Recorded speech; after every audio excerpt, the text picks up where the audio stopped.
L'infiltré, le mariage de la vengeance. Les histoires de Clara. Regardez cette femme, Elena. Dans cette robe de soie à 50 000 €, elle ressemble à la mariée la plus heureuse du monde. Mais derrière ce voile, ses yeux ne pétillent pas d'amour. Ils brûlent d'une haine que personne ne soupçonne. L'homme qui lui passe la bague au dos s'appelle Marcus. Il est riche, puissant et charismatique. Il est aussi, selon Elena, l'assassin social de son père. Il y a 10 ans, le père d'Elena, un industriel respecté, a tout perdu en une nuit à cause d'une machination financière orchestrée par Marcus. Il a disparu le lendemain, laissant Elena seule. Aujourd'hui, elle ne se marie pas par amour. Elle s'infiltre dans le nid du loup pour le détruire de l'intérieur. Les premiers mois au manoir sont un enfer psychologique. Elena joue la femme trophée parfaite, mais chaque nuit, elle fouille le bureau de Marcus. Elle cherche la preuve ultime, le document qui enverra son mari en prison. Mais alors qu'elle pense toucher au but, elle tombe sur un premier rebond de situation. Dans les relevés de comptes secrets de Marcus, elle découvre des virements mensuels massifs vers un compte offshore, appartenant à son propre oncle, le frère de son père. Le choc est brutal. Son père n'a pas été trahi par un étranger, mais par son propre sang. Marcus n'était-il qu'un exécutant ?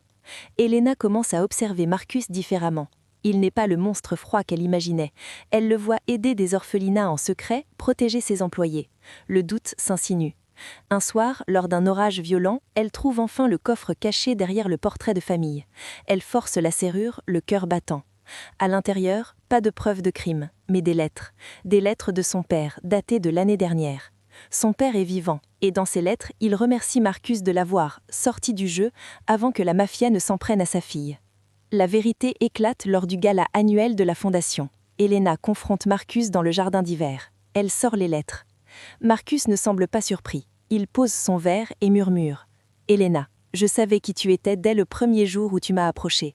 Je t'ai laissé entrer parce que c'était le seul moyen de te garder sous ma protection. » Le vrai méchant de cette histoire n'était pas l'homme qu'elle a épousé, mais l'oncle d'Elena, qui avait passé un contrat pour éliminer toute la famille afin de récupérer l'empire industriel. Marcus a ruiné le père d'Elena pour le rendre invisible aux yeux des tueurs. Elena réalise l'ampleur de son erreur. Sa vengeance était dirigée vers son sauveur. Mais il n'est pas trop tard. L'oncle arrive au gala, sûr de lui, pensant que son plan touche à sa fin. Ce qu'il ignore, c'est que Elena et Marcus ne sont plus des ennemis, mais des partenaires.